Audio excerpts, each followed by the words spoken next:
all right, everybody. Welcome to my very first episode of Own the Phone. I'm super excited, not just for that, but the fact we've got an amazing speaker and a very talented coach and salesperson joining us today. We teased it a little bit, but I'm as excited as you are because I want to find out exactly what it means to have a mentality where you eat faces. I'm sure it's not as gruesome as it sounds, but we're going to be back in 30 seconds. It's time to own the phone.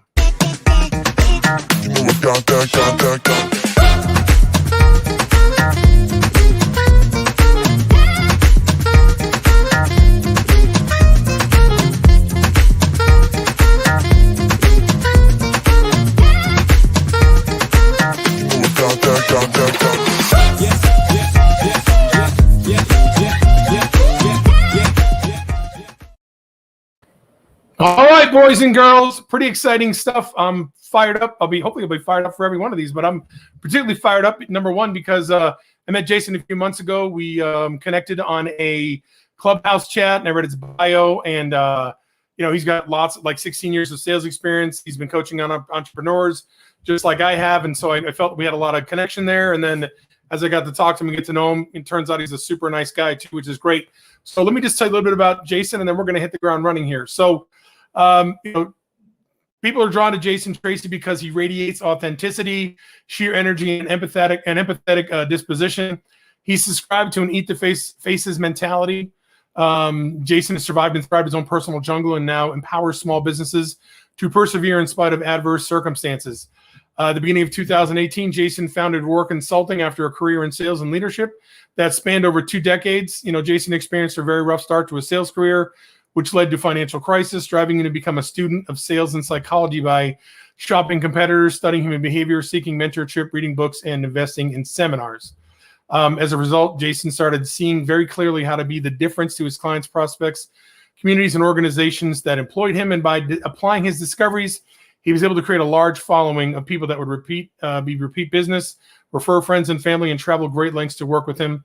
As a leader, Jason became known in his industry for resurrecting broken organizations, building a culture that won numerous awards, and most importantly, serving people at the highest level while also at the highest revenue. Seeing a huge problem causing a disruption to the American dream, Jason was inspired to leave his job to start Roar Consulting with the belief sales is so easy, yet we make it so hard due to limiting belief systems, poor communication, and lack of process. Today, Jason works with entrepreneurs and their teams to create thriving businesses through coaching, consulting, and speaking. When Jason's not out spreading his roar, he can be found recharging by filling time. Sorry, I read that wrong. Filling time with his passions. These include spending time with his beautiful wife, Tracey, and son, Jackson, enjoying time in his downtown community of Brighton, Michigan, watching, coaching Jackson's activities, riding his Harley, and playing baseball twice a week. Well, it sounds like you are busy both personally and professionally, my friend. Constantly busy, It's like it's creating the intentional life, the thing that you enjoy, right? The stuff you love to do. Life by design. So here's the thing. My goal with these podcasts, obviously, is to let you tell us what makes you so amazing and how you help people. But one of the things I like to do is to educate people and inspire them. And the people I bring on the podcast are either going to be people like you who specialize in helping people create better lives for themselves and either help them overcome challenges, maybe traumas they faced in the past, or people who have overcome traumas and overcome challenges to become successful themselves. It just so happens that you wrap both of those up in a very neat package today. So why don't you just tell us a little bit more about your story? Let's get started there. Tell them things you know about your career and how you ended up where you are today. Let's start there. Yeah. So, going back, into my childhood, I grew up with an abusive dad. We grew up poor on welfare. Mm-hmm. And I remember being young, and the biggest thing is I wanted to reverse the family circumstances. When I had kids, I wanted to make sure that I was a good dad, that, that poured into my family, gave them experiences and love that I didn't experience as a kid from my dad. Mm-hmm. And I also promised to myself that I wasn't going to be in that welfare line, that I was going to figure out how to thrive. And so I was working in a nursing home, actually. Mm-hmm. And I was in my early 20s, or I was 20 years old, actually. And I realized that wasn't going to be a career that I was going to be in for the rest of my life. And I wanted to know, how can I make more money? At the time, I was paying my way to go to college. I needed to make more money. I didn't have any. And so I'm like, sales is the way. And I felt like I was really good with people. I felt like I was persuasive. People were drawn to me for a certain reason. Mhm. I didn't know at the Mhm. time why. I didn't, I just knew that these things were happening. And so I'm like, I'm gonna go into sales, and I'm gonna make $1 million. I'm gonna be successful. I'm gonna reverse the family circumstances. And I Mhm. got there, and the first thing they did was, the first thing I was asked was, "Have you seen the movie The Boiler Room? Have you seen Glengarry Glen Ross?" Of all the movies, right? All the Of all movies, the right? movies. I love Boiler Room, and there's some great quotes. It's a movie Uh, that I watch often because it is a really good movie. But at it the end of is. the day, I was not that type of salesperson. I didn't Mhm. want to feel like I was ripping people off or that I was being Mhm. shady, less than truthful. Like I was just trying to get Mhm. mine and not take care of people. And so because I was around that mentality and people were telling me that's the way to do sales right, I was failing hard. I had a lot of anxiety. It created me not making money to where had repossession notices. I got eviction notices. My life was falling apart. And then one day I was challenged by a new sales manager I had that said, "Hey, I know you're really struggling at this. Maybe what you could do is go out and shop the competition, see what others are doing, and see what the greats are doing, and kind of take in and revamp your process around all the best practices that you're seeing." And so I went out with my notepad and ready to really discover the secrets of all the successful salespeople. And what I learned really was what not to do. Mhm. So I was walking into these locations, and what I noticed is that it doesn't take much to be better than the average. Most Mhm. people in sales are caught up in an inward mindset. And what I mean by that is they're worried about how they're going to eat, how they're going to pay their bills, if they're going to be able to Mhm. afford their boat, if they're going to be able to buy a new house, if their manager is going to put them on a performance plan because they're not successful, they're not hitting their quota. It's all these inward feelings. And when I would walk into these locations, I'd see people in themselves, and they weren't worried about me. They weren't asking questions about me. They weren't trying to discover who I was. And so that was the first big learning lesson I had, was that it doesn't take much to be better than the average. All you got to do is really put yourself out and start asking questions and understand who's in front of you. And from there, like you said in my bio, I became a student of the game, student of sales, student of psychology. I put a lot of time and resources into reading books and finding coaches and mentors, going to seminars and that kind of thing, and just really Mhm. adopting the process out. And that was what allowed me to be successful in sales. That whole commission breath thing, right? Oh man. Right. Yeah. It's And tough. if you're It's on tough. LinkedIn now, somebody was telling me I was talking to somebody earlier. They were talking about like the leg humping. Like you get an email and it's like Oh, 5 paragraphs long about how they can solve all your world I problems, and know, it's like, right? Yeah. man, I It's don't it's know interesting. you. Yeah, we have so many more tools to build relationships than we've ever had, and yet people don't use them to their Yeah. advantage. It's kind of crazy, right? Well, and that's what I So, said. Is sales is so easy, but we make it so hard, and that's what I was noticing in the landscape. Is there's all these gimmicks. Either mhm. you're trying to trick somebody into something, or you're unconfident. And you're dropping your prices because you need to be the cheapest. There's all these ways that people get distracted, and all you got to do is really be a good human. Listen, Right. we have Yeah, two agreed. ears and one mouth for a reason. Yep, agreed. So, we talked about this. We got on the phone one of the first times. There's 80% of first year salespeople, 40% of seasoned salespeople still have trouble picking up the phone, which is kind of the genesis of why I started Phone Sales Secrets. But you would alluded to it yourself in our conversation. So what are the three areas where you seeing limitations happening for salespeople, even entrepreneurs? And maybe you can dig into a little bit of what we talked about, where entrepreneurs don't realize that they actually have to sell or find people that sell in order to make Yeah, sure their business goes even after they get in there, right? So, these yeah. are the three things that you believe, contribute to sales call reluctance, and actually, they limit salespeople and entrepreneurs from being successful. So I'd love to have you cover that. Yeah, when I noticed it was my problem, and I noticed as I would work with hundreds and hundreds of salespeople that this was the overlying problem, and there weren't very many people I've met that get excited about making sales phone calls. Mhm. There's very few people that can honestly say, "Oh, I love doing this, and I'm so excited to pick up the phone and sell some people today." Most people really struggle with it. And it comes down to your belief system. What's your mindset? Mhm. What do you believe? When you're picking up that phone and making a sales call, how do you see yourself versus how you see yourself in normal everyday life? Mhm. How are you communicating? Do you have an intentional plan? do you know what questions you're going to ask? Like Mhm. most people pick up the phone and they're like, hey, how's it going, Wally? I'm calling because I work for XYZ company and I can change your life with this product. Oh, you're not Mhm. interested? Okay, well, keep me in mind. Have a good day. And they, like there's that, Right. how many Right. sales calls have you heard like that or may have gotten Well, it's called? not, And that's really not a sales call. That's more of like a check-in than anything. That's not even a sales call, right? you're right. But Mhm. Right. people, if they don't know what they're going to say and they don't have it planned out and they don't Okay. know, they don't have an idea, it's really hard. So pre-planning and understanding how to communicate with your people, and then what's that process? Tying a process together. You could make a good call, but if you don't follow up with them next Wednesday, like you told them you would, or if you don't keep calling them, I think it takes an average of 6 calls to land a sale or to land a deal. Actually, to land Most just to land a contact, it's no, I'm sorry, 6 contacts. It's actually six contacts, not the dials. But it's actually 6 to 8 contact attempts. I'm sorry, to land an opportunity, land a sale, Yeah, like you said, but it's the contact attempt. It's not just dialing the phone. it's It's not just a talking dial. to, yeah, Yeah, yeah, exactly, yes, talking to yes, somebody. So, yeah. so Great clarification. let me review real quickly. So, number one is self awareness, right? Being self aware. Right. Number one, which is important. Self awareness is like, I know who I am. It's more about, am I open to hearing other people's feedback so I can become better? And which leads to your second part, which is pre-planning your communication strategy, what questions you're going to ask, right? So if you're self-aware, you'll be open to feedback, right? From people saying, hey, ask this question, ask that question, don't ask this question, and just, so being aware of what you're saying and the questions you're asking and have a strategy for making that happen. The last thing is, what's your implementation? What's your approach? What's the plan once you get on the phone and start asking those questions? Where are you taking them from after that, right? So those are the 3 things, right? And so, and what you're saying is the not implementing these 3 strategies and understanding them at a high level is one of the bigger causes of call reluctance, is what you're saying, correct? Absolutely. Okay, Yeah. cool. Yep. Nice. And, So, and going into that process a okay. little bit deeper, like what do you Yep. want to happen out of this call? Of course we want a Yep. sale.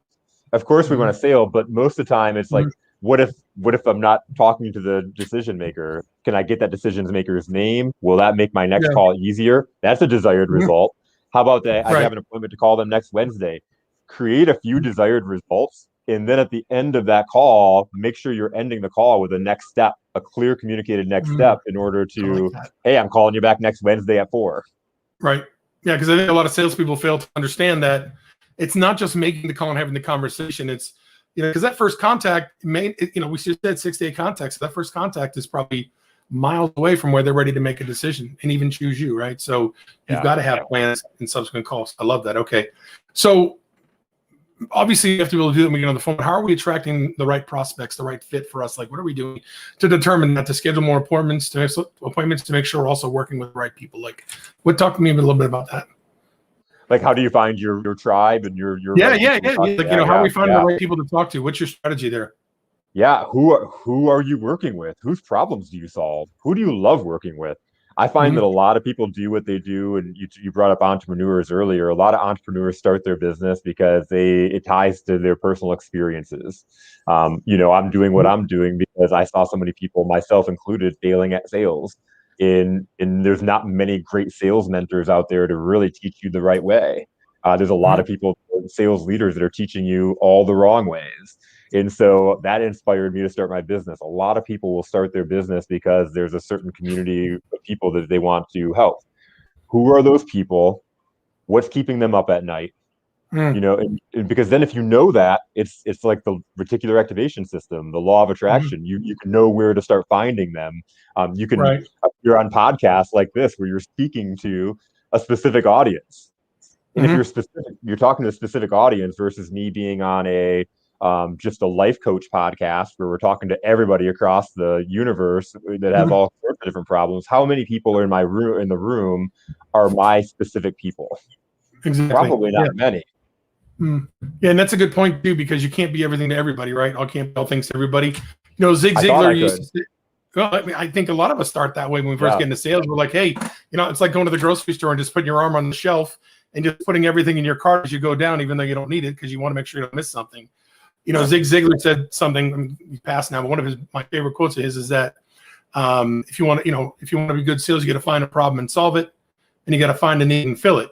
But to your point, we can't do it for everybody. We got to find the problems that we can solve for the people that are going to be willing to work with us and talk with us. We can find the needs to fill for people that are in line with, our ideal avatar, our ideal client profile, because we're not trying to be everything to everybody. Cool. Yeah.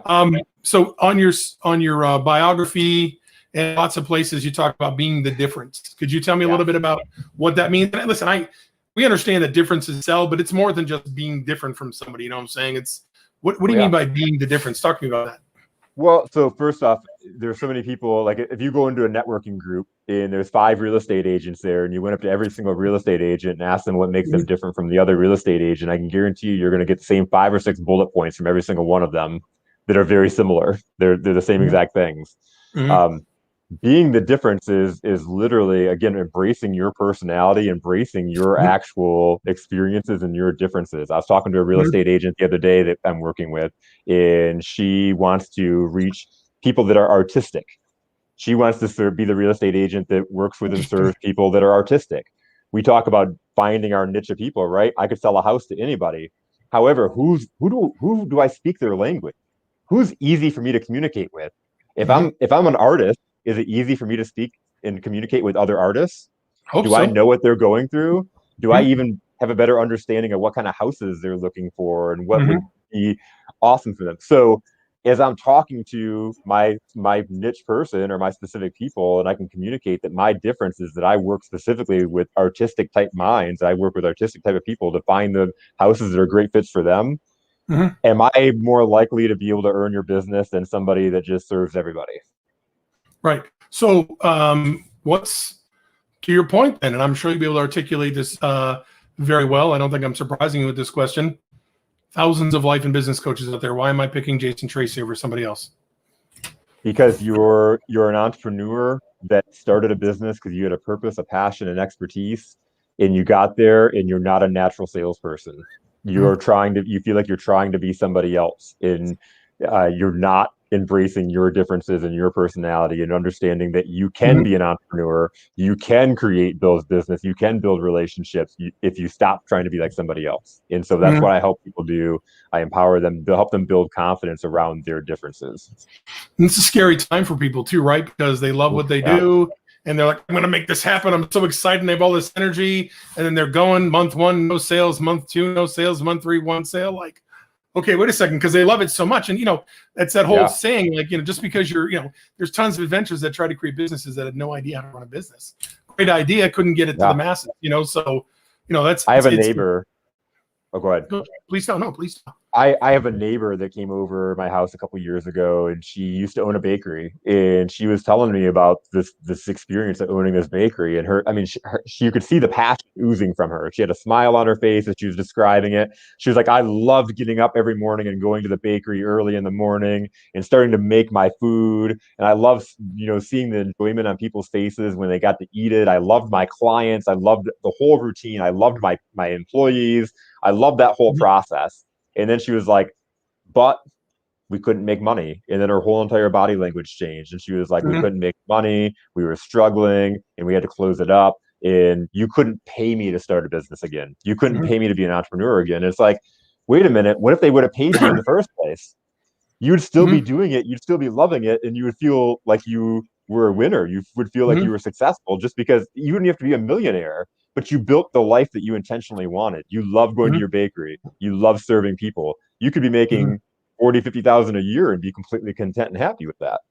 Right. So the crux of your expertise is, hey, listen, you're passionate about this.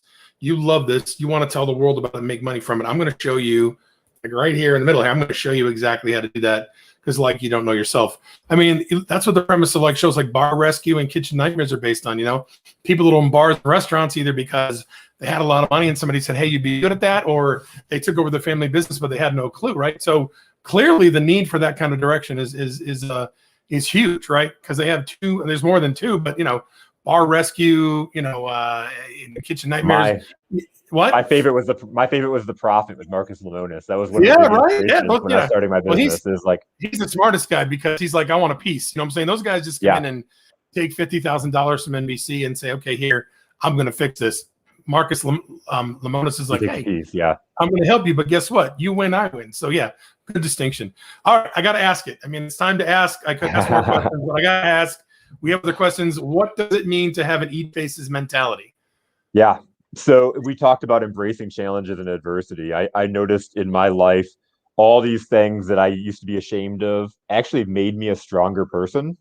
Yep. So eat faces is in spite of thriving in spite of the circumstances, pushing, persevering in spite of the circumstances. And so where this came about is I had taken over a company as a director of sales that was bankrupt both culturally and financially.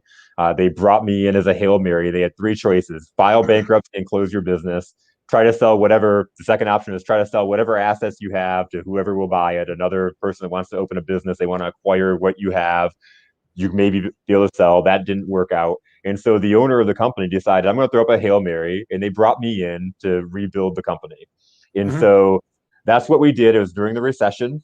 I came in as a director of sales, and very quickly we started having success. And over the course of a couple of years, we became the standard or the hallmark of what that industry was. We won all the awards, we got all the attention, we were able to keep expanding locations. By the time I left after 9 years, we had 9 locations across the state of Michigan, and they now have 13 between. Actually, they just opened their 14th between Michigan and Ohio. So Mm-hmm. they're continuing to grow. We were able to put this organization in the right place. And so we had won franchisee of the year in 2016.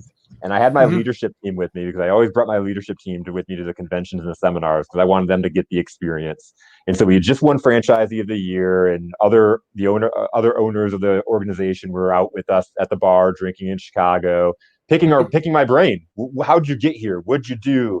And I had this one particular owner named Eric out of New England, and he was telling me all the reasons why he wasn't us, because the franchise had promised him that they were going to help him build a successful business. And what it turned out to be is that they really haven't given him a ton of support. He's had to go and do it on his own.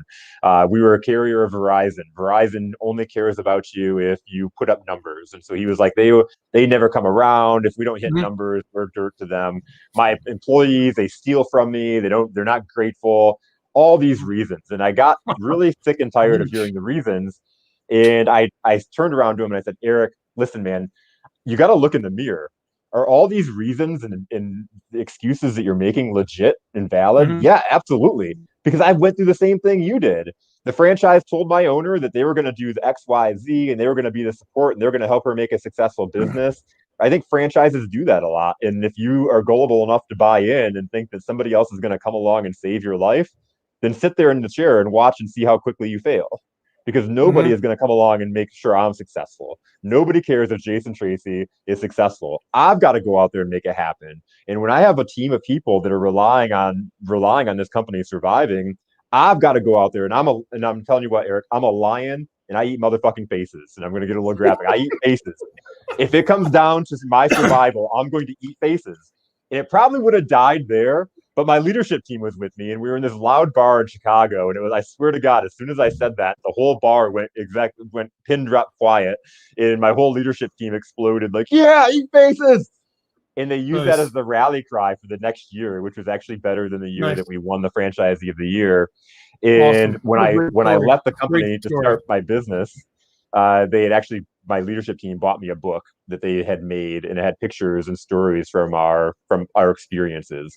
And they wrote this really cool paragraph, and at the end of it, they said, "At the end of the day, we're lions that eat faces because of you." And so Oh I had to. man, that's I was telling one awesome. of my That's clients awesome. that at the beginning of Mhm. my business, and they really use that as their rally cry. And so it's become that mantra that Mhm. no matter what's going on in life, COVID happens, right? We all have to adjust. So many people's businesses had to change completely. Did you sit and Mhm. complain about what is, or did you Mhm. find out how to survive and thrive in spite of the circumstances? So basically, eating faces is looking at what's facing you, right, and then go attack it. Attack it. Don't Attack just it. go The best way attack I've ever it. heard. Yeah, Got it. Nice. that's probably the Okay. best way I've Perfect. ever heard it explained. That's Yep. awesome. I Right. like. Eating faces, things are facing you. You attack it instead of running from it. Yep. Okay. So I mean, listen, we talked about your story. We talked about my story. We've probably got about 5, 6 minutes here. We both come from pasts where bad things happened. I still remember, I bought a house I shouldn't have bought because I got a loan I shouldn't have gotten because the mortgage company, I mean, it's my fault. I mean, I took the loan out, what I'm saying, but my interest rate went from really something really nice to like 9.5% after the third year because I did that, 3-in-1 arm. So, and so I remember, things were not going well. It was 2006, 2007. And I remember the tow truck pulled up in front of my house to take my BMW, you know what I'm saying? And my now ex-wife was up in the house doing one of those like Pampered Chef parties, tons of cars. And I said, hey, could you just go down to the end of the street and I'll drive my car down there? And they were nice enough to let me, drive the car and drive it up onto the platform for them. So, I mean, I get it, I'm saying I understand at a really high level. So, this real estate market specifically, as crazy as things are, there's more real estate agents right now than there were in 2007, even, because in 2007 we sold in the US, I think around 6.6 million homes, almost 7 million homes, but there are 1.41 million realtors. This year, we're probably going to sell between 5.5 and 6, so less than that. And there's going to be 1.45 million realtors. So there's just not enough food for everybody to eat, and so, but if you do what you're supposed to do, you can still take care of yourself. So what's your suggestion? What's your recommendation? What's your approach for people that are in a super competitive environment? And then, it's not so much that, hey, if I don't make a sale, it's not okay, where they need to make sales to be not just to succeed, but also to continue to be a real estate agent until things change. Like what's your philosophy when these hard times come about and, want to squish people, so to speak? What are your thoughts about that? I'm a big believer that no matter what the circumstances are, again, we talked about this, but I've always said this to my sales team, is that there's no such thing as a bad or a failing salesperson, there's no such thing as a good salesperson struggling through a bad economy. The top percent is always going to do well, no matter what. The top percent of people are always going to do well. And it's because they're out there, they find their market, they know who their people are. No matter what, you can find your target people, you can find the people that you love working with, and you can drill down and communicate well to them, and you can become a top producer. You can lift yourself up over the noise, because it doesn't take much to be better than the average. If you go through and you follow up, build relationships. Yeah. And I think it's interesting. I don't think people understand that. I do a lot of work with real estate agents to help them get great on the phone, and sometimes we'll just call other agents and listen to what they do and see, how much better off they are than other people. And I think if we don't, instead of doing what you were saying earlier, which is get, so worried about what's happening inside and so introspective and get that commission breath going, if we're not as worried about that as we should be, as of doing the best we can on each phone call and learning what we need to learn. And like you said, being self-aware, pre-planning our calls, having our questions in place, and then understanding what our implementation strategies, but also what's going to happen afterwards. If we just focus on that, things would take care of themselves for sure. Oh, absolutely. Absolutely. I agree. My daughter plays the flute, and she's been playing for like 9 years now. And, my kids hated my I would they would have a problem. I would start talking to her like, we need a dad, not a coach. Or they'd be like, okay, coach, thanks. But I said one thing one time and it stuck. I said, listen, don't worry about the whole song. Just play every note the best you can, and the song will come and play well, right? So I know you're a sports guy, so I got let's you brought up kids. So my son, 2 years ago, he was in sixth grade. Jackson, he was playing football, and he had a good year. It was his first year of tackle football in fifth grade. The coaches loved him, and they got him hyped up. They said, you're going to be a big playmaker next year. And so he came into football camp thinking, I'm going to be a receiver, I'm going to be a quarterback, I'm going to be a running back. And he didn't put the work in. He didn't get noticed. He was really quiet.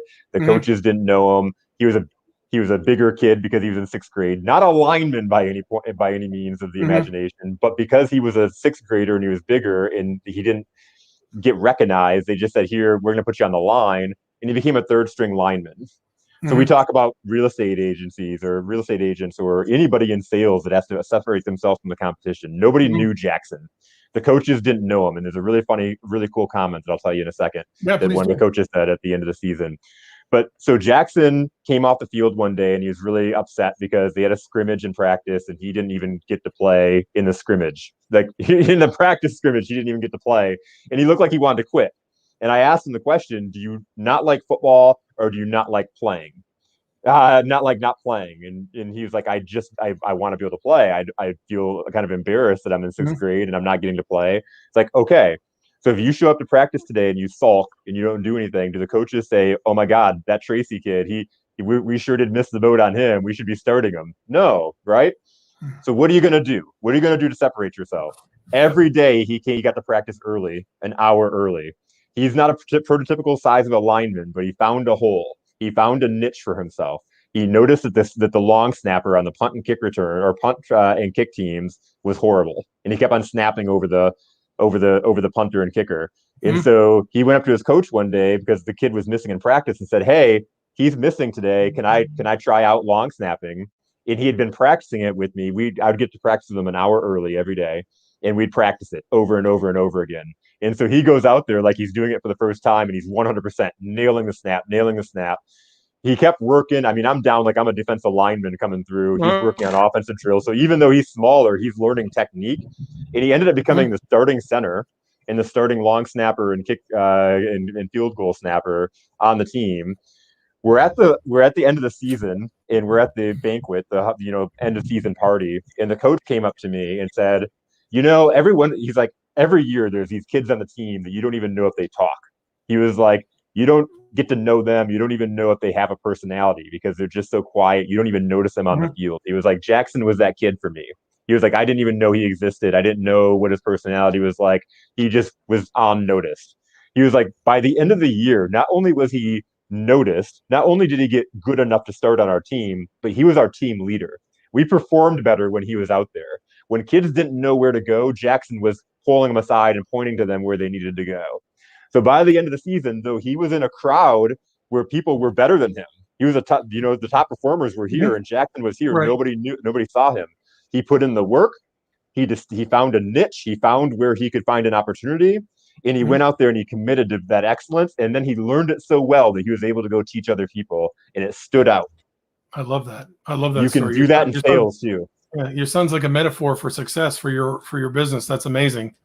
I love that story. And I think kids, the good thing about kids is that they don't have a lot of the bad habits we have as adults. They don't have a lot of the negative reasons not to do anything. They have been drinking for 10 years, taking drugs, depriving themselves of sleep. So they get a much more authentic look at what's happening in life. And I think we can really use, we can really use their experience to kind of recenter ourselves and get into, we need to be able to accomplish great things. So, but just as a quick recap here, be the difference, not just being different, but actually be the difference for people. Show them how, because you're different, you can help them accomplish better, bigger, more important, more successful, more financially advantageous things in their lives, right?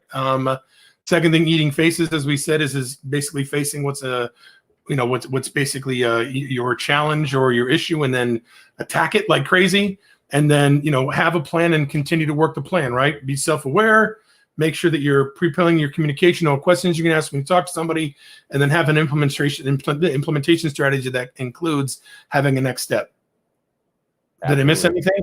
You did not. And also, man, I have to emphasize again that I love the way you positioned Eat Faces. I haven't thought of it that way. And nobody's ever mentioned it like that, but I'm going to start. I'm going to give you credit every single time. Thank you. So no. The rule is 3 times. First time, right? The first time I knew, like, second time I got it from another guy, but the third time it's yours. So you're good. That's it. Three times and I'm out. All right, cool. So real quickly, I would love people to get access to you, and because you're not just an amazing guy. You clearly add a lot of value to people, and the niche is so cool. Helping people who are struggling from the standpoint that they love what they do, they just can't take it to the next step. I think it's amazing, and there's lots of good opportunity. And there's people who have gotten into other businesses and sales and love what they're doing, just don't know what to do to move forward. So I think this is amazing. So at the bottom, if you're watching the scroll there, what Jason's done is he set up a special Calendly link for you folks. All you have to do is go to calendly.com /Jason Tracey with an E, and then own the phone audience gift with hyphens. So it's been scrolling for a while. Hopefully you've been paying attention to it. It's going to scroll for another minute or so before we hang up here. But 30 minutes with this guy, change your life in and of itself. And I'm sure he can give you some great tactics to get yourself either mentally and emotionally in the place where you need to do what you need to do to get the results from there. So look, I'm not you ever see First We Eat, the hot wings thing with Sean Hayes, Sean, whatever his last name. So you only have one camera to look in, but why don't you just tell people what's going on for you now, what your goals are, what your plans are for the future. Let's talk a little bit about that. Yeah, so things are really blowing up. It's been awesome. One of the pivots that I made or adjustments I made during COVID was getting on LinkedIn and Clubhouse and just really helping people, serving people, Mhm. helping, you know, telling the stories of how I'm helping clients because if my clients are struggling with it, if I've struggled with it, chances are other people have struggled with it. So just really empowering the entrepreneurs and just to a quick clarity. The other day I was asked, and I get asked this all the time. Somebody was asking, should they hire? They're going to pay for a lead generation service, and they asked if they should do that before they hire me. And my simple question was, okay, you're spending all this money on lead generation. First off, if you hired me, I would show you how to find the low hanging fruit, and you wouldn't even need to Mhm. make cold calls. However, if you're going to hire a lead generation company, what are you going to say to them? And he was like, I don't know. So don't Mhm. waste your money on the lead generation that's going to sit there and you're not going to make the calls because you're not Mhm. confident on it, or you're going to make horrible phone calls because you don't have a system or a process and you don't know how to communicate to them. Mhm. And so with my clients, I have a clarity strategy outreach or execution Mhm. session where Right. we'll find the clarity strategy, develop their strategy, and then I sit with them on the second session when they make their outreach to help them build that confidence up, to help them implement their strategy, especially over Zoom. I have the whiteboard, and so if they're stuck Nice. and I hear a cue, I can bring up a question to help them and push them down, just to get that comfort and build that momentum up, so they're making their calls. So that's what I'm working on, and it's I so love it. exciting to see Love people it. go through this And process. And the good news of it, folks, there's that little scroll again. They go to calendly.com, Jason Tracey / on the phone audience with hyphens. They can talk to you a little bit about that. You can give them a little bit of taste of what that looks like, and really, Absolutely. and it's amazing. Clarity is so important to keeping momentum going, even building momentum. It's so important to every aspect of what's going on in your business. So that's great. All right. So that is a free call that people can have with you, and they can schedule with you in your calendar, and then you'll make it available for them. Any final thoughts before we let everybody go? And I appreciate you having me on. It's I exciting being appreciate your you. first guest. This has Yeah. been a Awesome. super awesome experience, and There's only I look one forward first. to meeting some of the audience. There's only one Yeah. first. Yep. Exactly. Yeah. So we'll, there'll be opportunities for you to check in with the group, the phone sales secrets group. Yep. What's your Facebook group page, by the way? Roar Consulting. That's your Facebook page too? Yep. Yep. Okay, cool. So not Yep. Roar Doc Consulting, just Roar Consulting.com. Just Roar Consulting. If you look up Roar Okay. Consulting, you'll find me. Yep. Yeah, and then you're Jason Tracey on LinkedIn. Yep. Awesome. Cool. No other thoughts? No, that's it. All right, everybody. Thanks for joining us today. I think Jason knocked it out of the park times 1,000. And anyway, my name is Wally Bressler. That right there you are. That right there is Jason Tracey Consulting. This is on the phone. Hey there, this is Wally Bressler, and on behalf of my guest today, I'd like to thank you for joining us for this episode of On the Phone. If you'd like more information on how to overcome sales call reluctance, procrastination, and self-sabotage, and become an expert on the phone, go to www.phonesalessecrets.com. And if you'd like my free course on how to overcome sales call reluctance, please go to www.phonesalessecrets.com/go. Good luck and good selling. Dude, I love your commercials.